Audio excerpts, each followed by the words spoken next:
Genesis chapter 26. Isaac and Abimelech. Now there was a famine in the land besides the previous famine in Abraham's time, and Isaac went to Abimelech, king of the Philistines, in Gerar. The Lord appeared to Isaac and said, "Do not go down to Egypt. Live in the land where I tell you to live. Stay in this land for a while, and I will be with you and bless you. For to you and your descendants I will give all these lands, and will confirm the oath I swore to your father Abraham.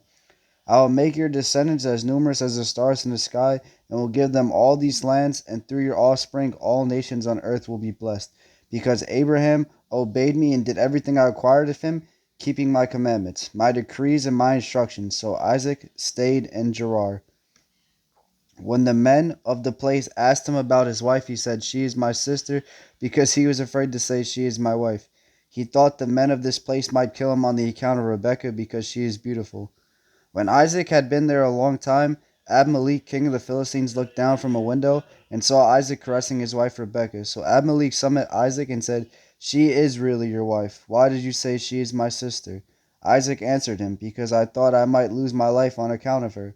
Then Abimelech said, "What is this you have done to us? One of the men might well have slept with your wife, and you would have brought guilt upon us." So Abimelech gave orders to all the people, "Anyone who harms this man or his wife shall surely be put to death." Isaac planted crops in the land, and the same year reaped 100-fold, because the Lord blessed him. The man became rich, and his wealth continued to grow until he became very wealthy.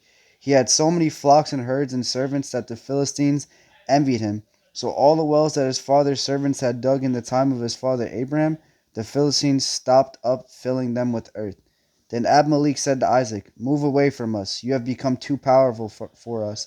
So Isaac moved away from there and encamped in the valley of Gerar, where he settled. Isaac reopened the wells that had been dug in the time of his father Abraham, which the Philistines had stopped up after Abraham died, and he gave them the same names his father gave them.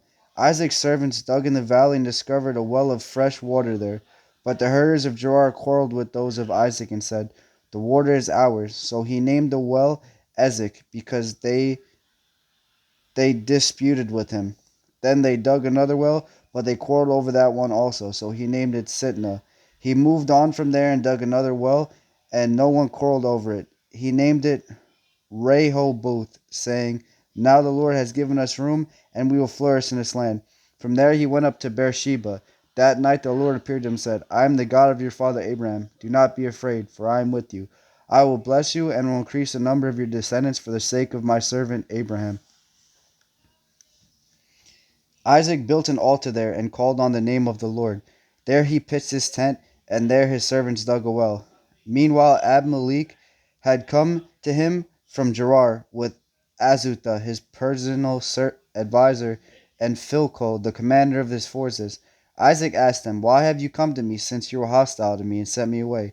They answered, "We saw clearly that the Lord was with you, so we said that there ought to be a sworn agreement between us and you. Let us make a treaty with you that you will do us no harm, just as we did no harm you, but always treated you well and sent you away peacefully. And now you are blessed by the Lord." Isaac made then a feast for them, and they ate and drank. Early the next morning the men swore an oath to each other. Then Isaac set them on their way, and they went away peacefully. That day Isaac's servants came and told him about the well they had dug. They said, "We found water." He called it Sheba, and to this day the name of the town has been Beersheba.